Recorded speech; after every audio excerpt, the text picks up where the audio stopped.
होखे लगे।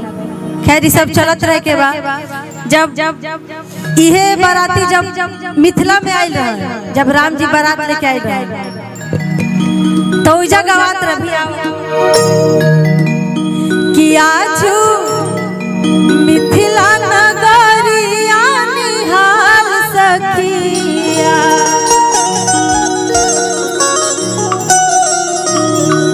आजू मिथिला नगरिया निहाल सखिया,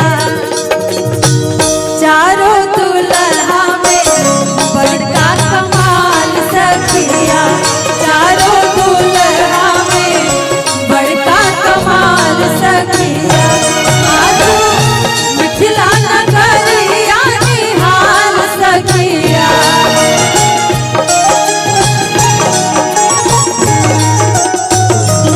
आजू मिथिला नगरिया निहाल सखिया, चारों दुल्हा में बड़का कमाल सखिया, चारों दुल्हा में बड़का कमाल सखिया।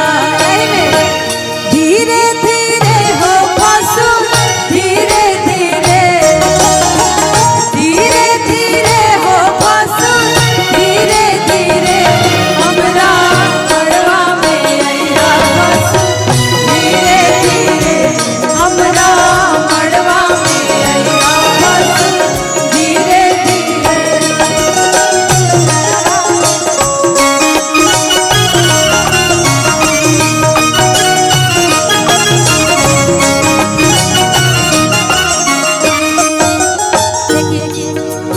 ई तो मिथिला में गवात रहे। जब हमनी यहाँ पटना में बाराती आई तो हमनी यहाँ के माई बहन लोग कैसे बोले लाले अपना सखी से ले हसे का भैया कि सखी हो पहुना के भोज आँखी देख ले हुना,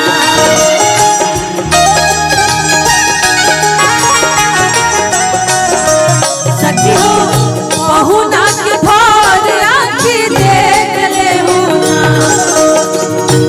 जैसन पहुना हमार ओइसन कतहु के हुना, जैसन पहुना हमार ओइसन कतहु के हुना।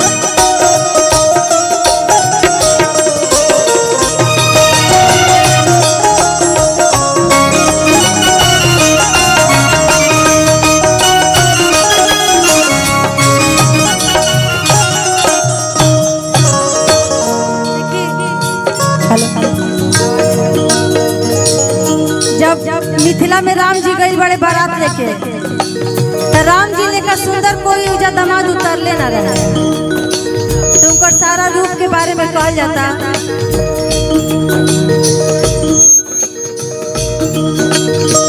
देखिए जेकरा लागी ऋषि मुनि जप तप कइले,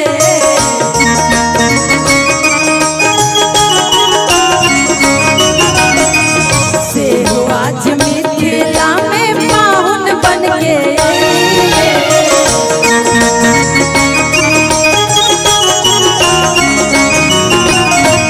जेकरा लागी ऋषि मुनि जप तप कइले, से हो आज मिथिला में पाहुन बन के अइले।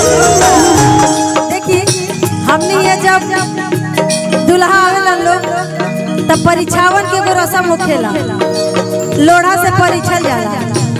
तो उहे रामू जी के साथ भाई रामू जी दुल्हा बन के जब गए रहल तो उनको के परीक्षल गए रहे। तो कहे के बा भैया कि आजू लोढ़ा से ठोकाई दोनों गाल सखिया,